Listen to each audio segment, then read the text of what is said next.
You know what is crazy? I never thought I would be the type of woman to do something like this. Not me. Not Sienna. I am 34 years old. I have been with my husband, Lucas, since we were 21. We are the definition of college sweethearts. We are that couple everyone looks at during dinner parties with a mix of jealousy and admiration. The successful pediatrician husband who is great with kids, and the interior designer wife who keeps a picture-perfect home. We are the couple on the top of the wedding cake. Plastic, perfect, unbreakable. But there is a whole other side to this story that nobody knows about. Well, Lucas knows now. And God, the look on his face when the house of cards finally collapsed, it haunts me. It wakes me up at 3 in the morning, sweating and reaching for a hand that is no longer there. To understand why my life is currently in ashes, you have to understand the beginning. Back in college, Lucas was the safe choice. That sounds horrible to admit now, but I am done lying to myself. He was studying pre-med, always buried in biology textbooks, smelling faintly of antiseptic and coffee. He was reliable, stable. He treated me like I was made of porcelain. I was literally the second girl he had ever dated seriously. We waited to sleep together until we had been dating for 6 months. I used to think that made us special, that it made me a good girl. Lucas cherished that. He would always get this proud, soft smile whenever our purity came up in conversation with his more promiscuous friends, like we shared a secret treasure chest that the rest of the filthy world could not touch. He looked at me like I was a prize he had won through patience and virtue. He was so busy studying to save lives that he never noticed what I was doing while he was in the library. Everything shifted during our senior year. That was when Lucas moved into an off-campus apartment with Damon. Talk about polar opposites. If Lucas was a golden retriever, loyal, happy, eager to please, Damon was a wolf. Damon came from old money, the kind of money that whispers rather than shouts. He drove a vintage Porsche that his father bought him as a congratulations for not failing gift. He had dark hair, eyes that seemed to mock everything they looked at, and an arrogant smirk that made you want to slap him and kiss him at the same time. He was studying finance, but mostly, he was studying how to manipulate people. I pretended I hated him. That is the oldest trick in the book, right? Lucas loved that about me. He would tell his friends, Sienna is different. She sees right through guys like Damon. She prefers substance over style. And I would smile and nod, playing the role of the mature, intellectual girlfriend. I wore my cardigans and my sensible shoes, and I held Lucas's hand, and I judged the girls who threw themselves at Damon. The truth is, I was starving. Lucas was vanilla ice cream. Reliable, sweet, good for you. But Damon? Damon was a forbidden dessert that you know will ruin your diet, but you just want a taste. Just one taste. It started with small things. I would find excuses to stop by their apartment on Tuesday and Thursday afternoons. I knew Lucas had his 3-hour organic chemistry lab during those times. It was a rigorous course, he could not leave. I told myself I was just dropping off laundry, or picking up a book, or just needing a quiet place to sketch my designs because the campus library was too loud. I started dressing differently on Tuesdays and Thursdays. Nothing too obvious. Just a skirt that was a little shorter. A blouse that showed a little more skin. A shade of lipstick that was a bit redder than my usual pink. I told myself it was for me. Just to feel confident. Just to feel like a woman, not just a student. Damon always answered the door with that knowing look. That look that stripped me naked without even touching me. He never asked where Lucas was. He knew. He would invite me in, offering me wine from his father's cellar, expensive reds that tasted like smoke and berries, and we would sit on that leather couch in their living room. He flirted constantly, shamelessly. He would make comments about how Lucas was too safe for a girl with fire in her eyes. He would compliment my legs, my neck, my mouth, and I pretended to be annoyed, rolling my eyes, telling him to shut up. But I never left. I stayed. I soaked it up. I loved the attention. I loved feeling desired by the guy every other girl on campus wanted. It was a power trip. The first time anything happened, I convinced myself it was an accident. We were sitting too close on the couch, looking at a magazine. He leaned in to point at something. His arm brushed against my chest. He didn't pull away. I didn't pull away. The air in the room became heavy, charged with static. He turned his head. I turned mine. We kissed. It was electric. It was dangerous. It tasted like expensive wine and betrayal. I left immediately after, heart pounding, feeling sick with guilt. That night, when Lucas came over to my dorm, I was extra affectionate. I cooked his favorite meal, spaghetti with meat sauce, straight from the jar, but he acted like it was gourmet. I listened to him talk about enzymes for an hour. I rubbed his shoulders. I felt like I had a secret superpower, a secret life that made the mundane one bearable. I should have stopped. Any decent person would have stopped. But I didn't. The guilt faded within 24 hours, replaced by the thrill. Tuesdays and Thursdays became my ritual. My church. I would text Lucas that I was busy with a design project. Then I would drive straight to his apartment. We developed a routine. We would talk, drink, and fool around. But I had a line. A strict moral line that I drew in the sand to protect my ego. No intercourse. In my twisted logic, if we did not have actual sex, I was not really cheating. I was still saving myself for Lucas. I was still a good girlfriend.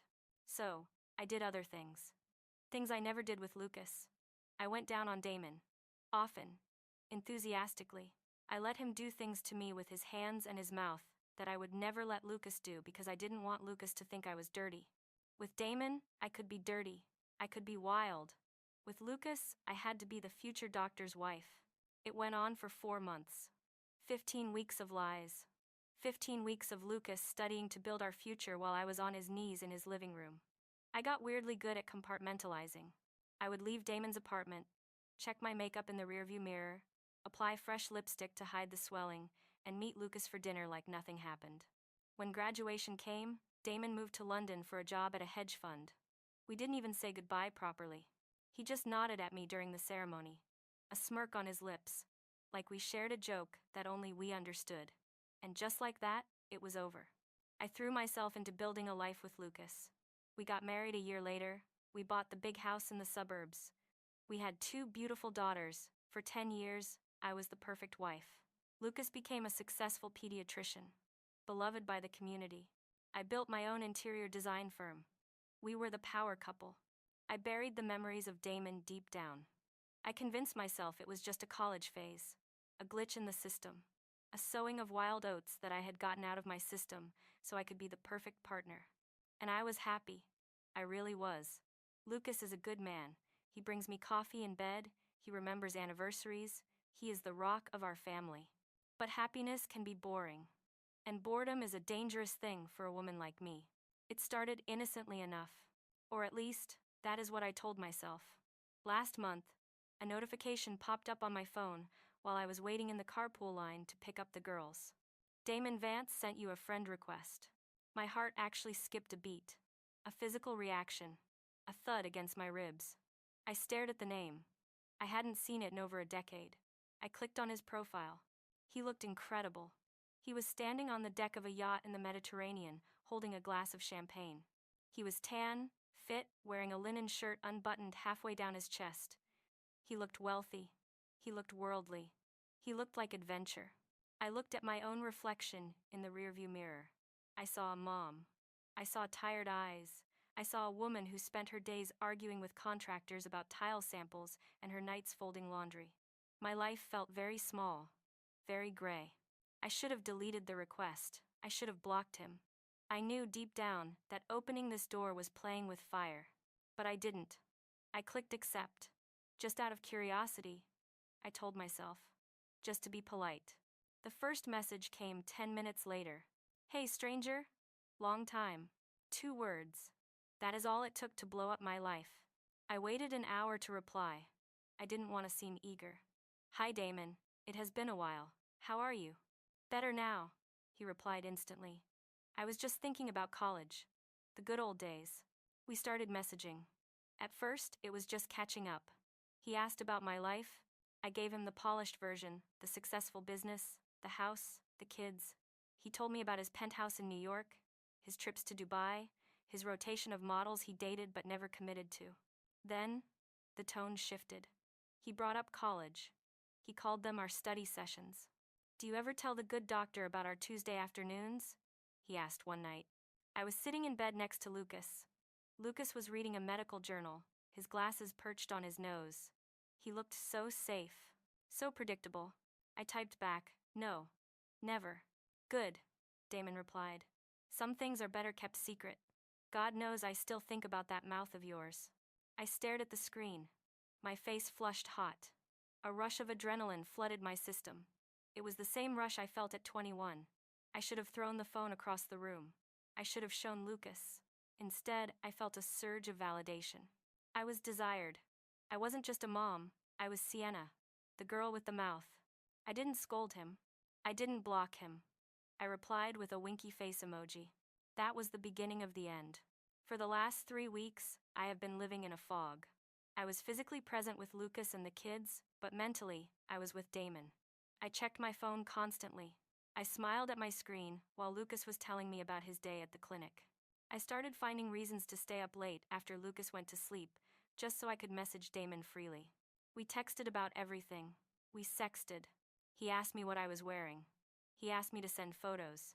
I sent a few, nothing fully nude but suggestive. A photo of my legs in the bath. A photo of my cleavage in a low-cut top. I told myself it was harmless. It was just texting. We were 1,000 miles apart. It wasn't real cheating, just a little fantasy to spice up my boring life. It made me feel alive. Lucas noticed. Of course he noticed.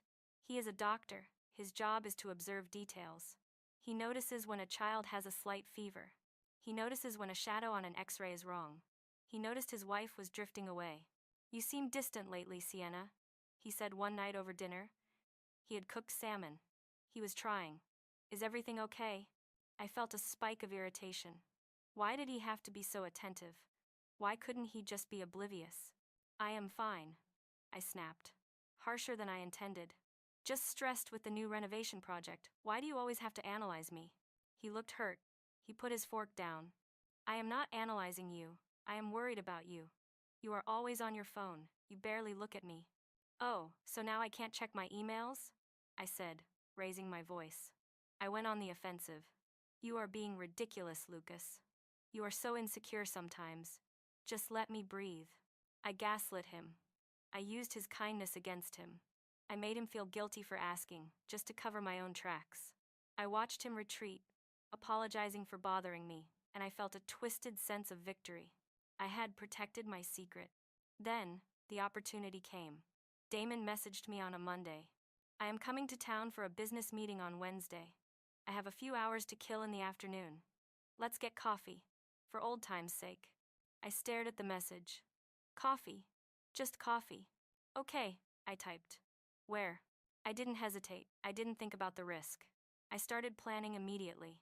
I would tell Lucas I had a client meeting in the city. I would drive in, meet Damon, have a drink, maybe a little more, and be back in time for dinner. I went shopping the next day. I bought a new dress, emerald green, tight silk. I went to a boutique and bought expensive black lace lingerie. I stood in the dressing room, looking at myself in the mirror. I looked good. I looked dangerous. Why? I don't know. I told myself I just wanted to look good for an old friend. I wasn't going to sleep with him. I just wanted to see him. I wanted to see if the spark was still there. I wanted to feel that electricity again. The morning of the meeting, I was a bundle of nerves. I woke up early. I spent an hour on my hair, curling it just the way I knew Damon liked. I put on the black lace lingerie under my clothes. It felt rough and exciting against my skin. I came downstairs. Lucas was making breakfast for the girls. Pancakes. He always made pancakes on Wednesdays. He looked at me, surprised.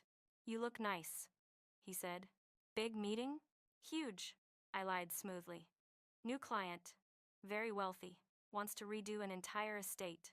Good luck, he said. He kissed me on the cheek. He smelled like maple syrup and trust. I will be back by 5, I said. I got in my car and drove. I felt like I was in a movie. The protagonist driving toward her destiny. I turned up the music. I felt free. I was halfway to the city, about 40 minutes away, when I realized I had left my portfolio at home. The physical portfolio with the fabric swatches. If this was a real client meeting, I would be dead. But even for a fake one, I needed it as a prop. What if I ran into someone? What if I needed to prove where I had been? I cursed, loud and hard. I hit the steering wheel. I had to go back. I checked the time. If I hurried, I could grab it and still make it to the hotel bar where Damon was waiting. I turned the car around. I drove fast, breaking the speed limit. When I pulled into the driveway, I expected the house to be empty. Lucas should have been at the clinic. The girls were at school. But Lucas's car was in the driveway. That was strange. Maybe he forgot something too. I parked and walked to the front door. I unlocked it. The house was quiet. Too quiet. The kind of silence that feels heavy, like the air pressure before a storm. "Lucas?" I called out. No answer. I walked into the living room. Lucas was sitting on the sofa. He wasn't watching TV. He wasn't reading. He was just sitting there, leaning forward, his elbows on his knees. On the coffee table in front of him was my iPad. My stomach dropped. It felt like the floor had vanished beneath me. I use Apple products. Everything is connected. I had synced my iPad with my phone last week to show a client some photos of a kitchen remodel, and I never unsynced it. I left it on the kitchen counter this morning. Lucas didn't look up when I entered the room. He was staring at the black screen of the tablet. "Lucas?" My voice trembled. "What are you doing home?" He slowly raised his head. I will never forget his eyes. Usually they are warm, brown, full of light. Now, they were dead. Flat. It was like looking at a stranger wearing my husband's face. "I came home for lunch," he said. His voice was calm. Terrifyingly calm. I heard a notification. I thought it might be an emergency regarding the girls. He picked up the iPad. He swiped the screen. "Who is Damon?" he asked. I froze. My mind raced, scrolling through 1,000 potential lies. He is just an old friend from college. We were just catching up." Lucas tapped the screen. The sound was like a gunshot in the quiet room. "An old friend," he repeated. "Do you usually text old friends about how much you miss their hands on you? Do you usually plan to meet old friends wearing the lingerie you bought yesterday on our joint credit card?" I couldn't breathe. The walls were closing in. He saw the credit card statement too. Of course he did. He handles the finances. "Lucas, let me explain," I stammered, taking a step forward. "It is not what you think. Nothing happened. We were just joking around. It is just harmless flirting." "Joking," he said. He stood up. He looked so tall. Looming. I read the messages, Sienna. All of them. I scrolled back to the beginning. Even the ones where you reminisced about your Tuesdays and Thursdays back in college. He took a step toward me. I instinctively took a step back. "Did you sleep with him? Back then?" I shook my head violently. "No. I never slept with him. I swear, Lucas. I was a virgin when I married you. You know that. That was special to us." "Stop playing with semantics," Lucas roared. It was the first time I had ever heard him raise his voice like that in 12 years. It shook the windows.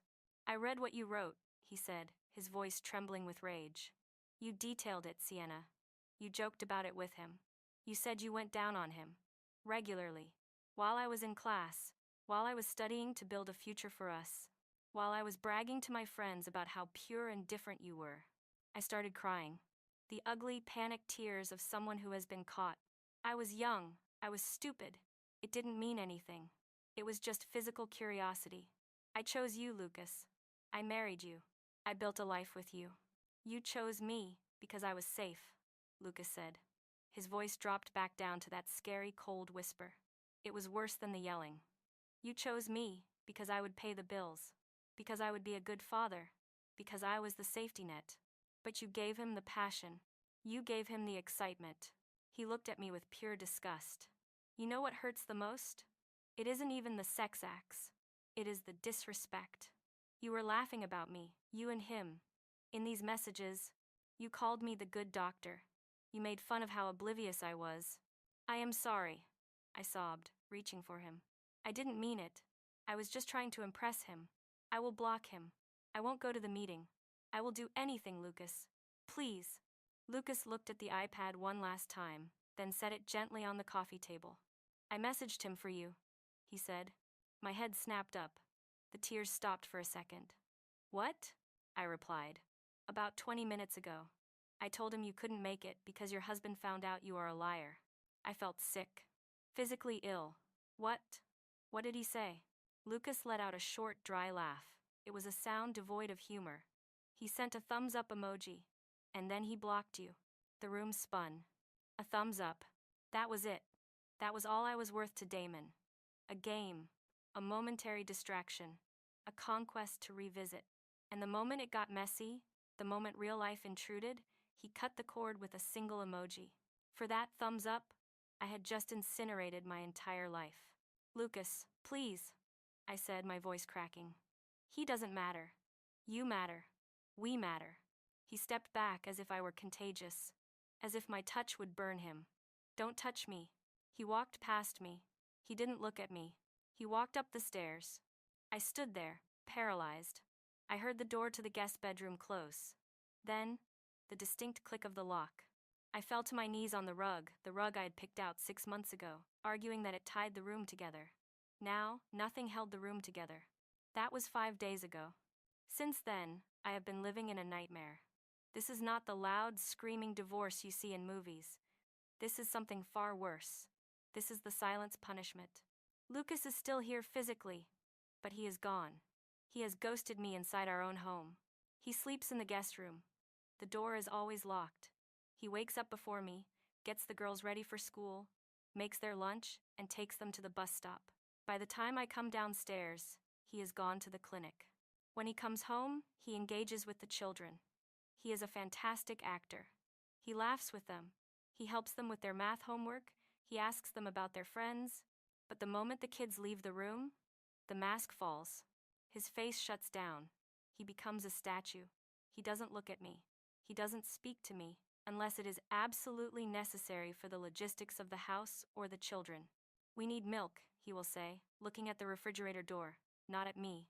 I will get it, I will say, eager to be useful. He won't reply. He will just walk away. I have tried everything. I have spent the last 5 days cycling through every stage of grief and desperation. I have cried. I have sat at the kitchen table with tears streaming down my face, waiting for him to notice. He walks past me to get a glass of water, as if I am a piece of furniture. I have begged. I have followed him into the laundry room. Lucas, please. We need to talk. We need to go to counseling. I can fix this. He just puts the headphones on and starts the washing machine. I have written him letters. Long. Pouring my heart out letters explaining my insecurities, my stupidity, my love for him. I slide them under the guest room door. The next morning, I find them in the recycling bin. Unopened. I cooked his favorite dinner 3 nights in a row. Roast chicken with rosemary. He didn't touch it. He made a sandwich and ate it standing over the sink, staring out the window into the darkness of the backyard. It is psychological torture. He is erasing me. He is showing me exactly what my life looks like without his attention, without his love. And it is a cold, dark place. Yesterday, I got angry.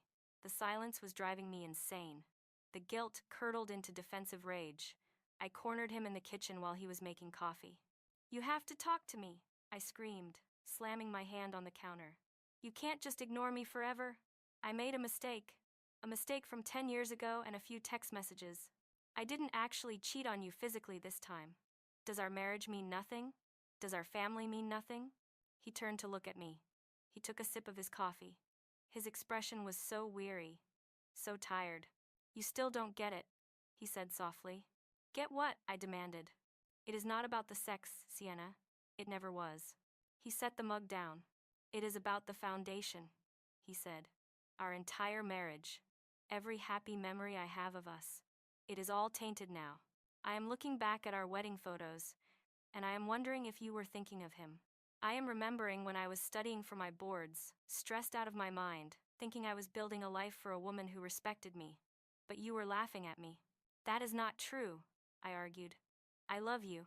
You love the life I provide, he corrected. You love the safety. And now you have shown me that you are capable of betrayal the moment you get bored. You are not the woman I thought I married. You are a stranger. And I don't want to be married to a stranger. So that is it? I shouted. You are going to throw away 12 years over text messages? I am not throwing it away, he said, turning to walk away. You threw it away the moment you replied to him. You threw it away every Tuesday and Thursday for 4 months. I am just cleaning up the mess. He walked out of the kitchen, leaving me alone with the humming of the refrigerator. This morning, I woke up to a sound that will be etched in my memory forever. The sound of a heavy zipper. I shot out of bed. I ran out into the hallway. My hair was a mess, my heart hammering against my ribs. Lucas was coming out of the guest room. He was dressed in his work clothes, a crisp blue shirt, gray slacks, but he had a large suitcase with him, and a garment bag over his shoulder. "Where are you going?" I asked, panic rising in my throat, tasting like bile. He didn't stop walking. He headed for the stairs. "I am staying at a hotel." "A hotel?" I grabbed the banister to keep from falling. "Lucas, stop. You can't be serious. Think about the girls. Think about us." "I am thinking about the girls," he said, stopping halfway down the stairs. "I don't want them growing up in a house where their parents can't look at each other. I don't want them thinking this is what a marriage looks like. A wife who lies, and a husband who is filled with resentment." "We can fix it," I pleaded, running down the stairs after him. "Please, Lucas, don't go. I will do anything." "I have already talked to a lawyer," he said. The world stopped. "A lawyer? She will be contacting you next week," he said casually, as if he were discussing a grocery list. "We will figure out custody. I am not taking the girls away from you. I am not a monster. But I can't live here. Not with you." He reached the front door. He put his hand on the knob. I grabbed his arm. "Lucas, please. I love you." He looked at my hand on his arm. Then he looked at my face. For a split second, I saw a flash of pain in his eyes. The old Lucas, the man who had cherished me, the man who thought I was a prize. "I asked you once," he said, his voice trembling slightly. "On our wedding night, we were lying in that hotel in Maui. Do you remember?" I nodded, tears streaming down my face, blurring my vision. "I asked you if there was anything I didn't know, any secrets, anything we needed to clear the air about before we started our life." "I remember," I whispered. "You looked me in the eye," he said. "You smiled. And you said no. You said, 'You know everything, Lucas.'" He pulled his arm away from my grip. "That was the moment our marriage died, Sienna. Not last week. Not when you texted him. It died 10 years ago on that bed in Maui. It just took me until now to find the corpse." He opened the door. The morning air was cold. It rushed in, chilling me through my thin silk robe. "Don't," I whispered. "If you walk out that door, you are destroying everything."